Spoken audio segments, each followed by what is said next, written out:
വണ്ടി റിവേഴ്സ് എന്ന് പറയുന്നതാണ്ട് ഇതാണ്. അപ്പൊ ഇവിടെ ഇങ്ങനെ ആർന്ന് കാണിക്കും. റിവേഴ്സ് ഓട്ടോമാറ്റിക് ആയിട്ട് റിവേഴ്സ് ചെയ്യാൻ പറ്റും.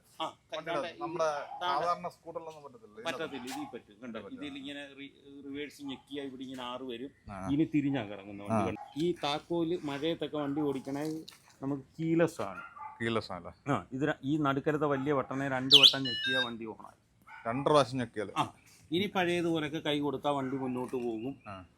പഴയതുപോലൊക്കെ തന്നെ. അത് ഓഫ് ചെയ്യുന്നതെന്ന് പറഞ്ഞു കഴിഞ്ഞാൽ ഈ തുറന്നിരിക്കുന്നത് പിടിച്ച് ഞെക്കിക്കഴിഞ്ഞാൽ 2 വട്ടമായി അത് ഓഫായി. പിന്നെ സെൻട്രൽ ലോക്കാണ്. അതിൻ്റെ ഇപ്പുറത്തേതാണ്ട് ഇത് ഈ പിടിച്ച് ലോക്ക് ചെയ്താൽ ഇനി ആർക്കും ഇത് തൊടാനോ പിന്നെ ഇത് ഉരുട്ടാനോ ഒന്നും പറ്റത്തില്ല. കാരണം ഇത് ലോക്കാണ്, മോട്ടർ ലോക്കാണ്.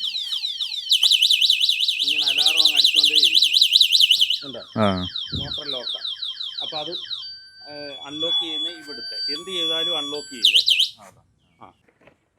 ഈ ചാർജർ നമ്മുടെ സാധാരണ പ്ലഗിൽ തന്നെ കുത്താലോ. 4 ആംപിയറേ ഉള്ളൂ. 6 ആംപിയർ. നമ്മുടെ ഈ വണ്ടി ഇപ്പോൾ ഫുൾ അല്ല, ഫുൾ ചാർജ്. ഇനി എത്ര കിലോമീറ്റർ ഓടും? ഇത് 60 to 70 കിലോമീറ്റർ.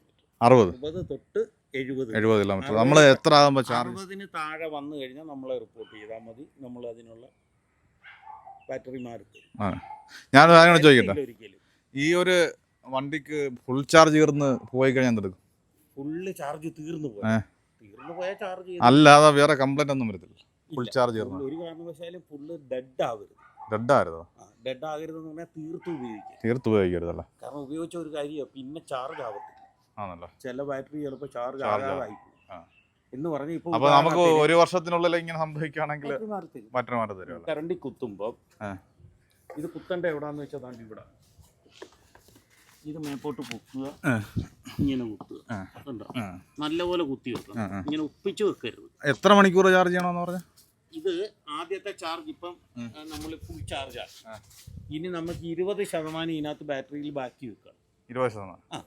മൊത്തം ഉപയോഗിക്കരുത്. ബാറ്ററി ചീത്തയായി പോകും. അതെല്ലാ ബാറ്ററിയും അങ്ങനെ. ഒരു 20% എങ്കിലും ബാറ്ററി ബാലൻസ്. അങ്ങനെ ചെയ്യുമ്പോൾ നമുക്കൊരു 4 to 5 മണിക്കൂർ കൊണ്ട് നമ്മൾ ഈ വണ്ടി ഉപയോഗിക്കാറുന്ന ചാർജ് ഇറങ്ങിപ്പോകും. ഒരു ചെറിയ രീതി സെൻട്രൽ ലോക്കൊക്കെ ഉള്ളതുകൊണ്ട് അതിലേക്ക് ഒരു ചെറിയ സപ്ലൈ. അത് പോകാതിരിക്കണമെങ്കിൽ ഇവിടെ ബ്രേക്കർ ഓഫ് ചെയ്തിട്ടാണ്. അത് ഞാൻ കാണിക്കാം. ഒരു 4 ദിവസത്തെ യാത്രയ്ക്കൊക്കെ പോകുന്നെങ്കിൽ ഇതങ്ങ് ഓഫ് ചെയ്താണ്. ഇത് ബ്രേക്കർ, അതിൻ്റെ പ്രൊട്ടക്ഷൻ. ഇനി ഇതിങ്ങനെ കുത്തിയിട്ട് കഴിഞ്ഞാൽ